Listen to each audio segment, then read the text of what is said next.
So a black hole is when gravity takes over and overwhelms all the other fundamental forces,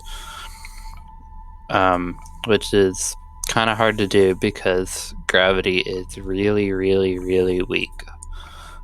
Like 10 to the 30th, by a factor of like 10 to the 30th power. So most black holes probably form when really big stars collapse because they run out of fuel, and because the heat from burning their fuel is what keeps them up. And once they run out, they collapse and explode, and they leave behind a remnant that's really small, like a neutron star or a black hole. So while the outer parts of the star explode, the gravity and force of the explosion compress the inside of the star down to a small size, and so um, uh, in some cases, the uh, electrons and protons combine to form neutrons, but it doesn't collapse further, and that's what's called a neutron star. But sometimes the core is so big and heavy that not even that can keep it from collapsing, and or and so it collapses to within its Schwarzschild radius and becomes a black hole. So the Schwarzschild radius is the radius of a mass of an object where if it's any smaller, it will collapse into a black hole. And if for a non-spinning black hole, it's also where the event horizon will be. So it's described by a non-spinning black hole is described by the Schwarzschild metric.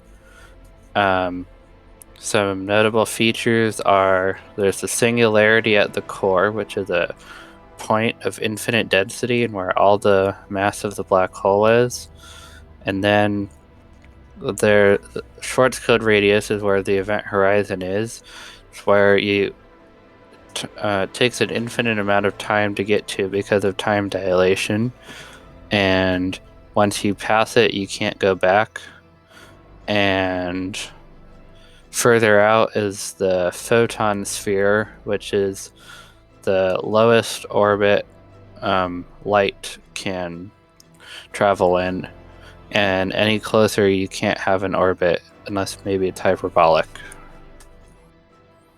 So the Kerr metric is a mathematics that describes a rotating black hole, and it's very similar to the Schwarzschild metric. However, the singularity is now a one-dimensional ring instead of a point, and it has an inner and outer event horizon depending on which way you're going relative to the black hole. And then there's also inner and outer photon rings, and there's the ergosphere, which is an area where it's impossible to rotate counter to the direction the black hole is spinning. And I found one image is from above, and then this other image is from the side, and it shows the different parts.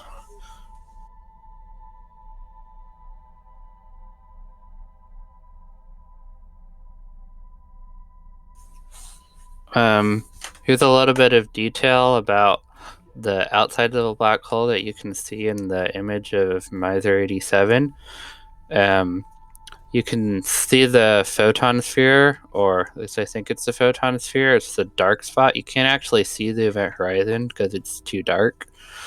Then you can also see the accretion disk, which is the main orange glow in the image. It's brighter on one side than the other because the light, it's rotating around the black hole so fast that due to the Doppler effect, the light on one side is much brighter.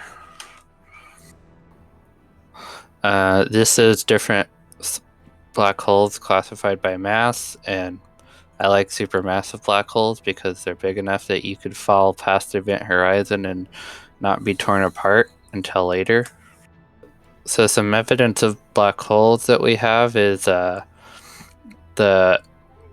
by tracking the motion of objects around them and seeing their gravitational influence. And then we can also see stuff falling into them, both with small black holes and with big black holes. These form what are called quasars, and they are the most powerful objects in the universe.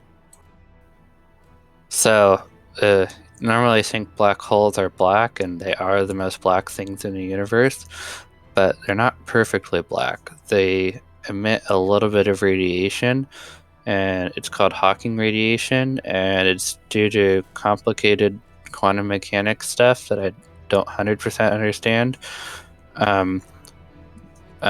It's simple in principle, but anyway, it makes it lose mass energy over time as Hawking radiation, and the smaller it gets, the faster it will lose mass. And in the last few seconds, it will explode like a bazillion nuclear bombs.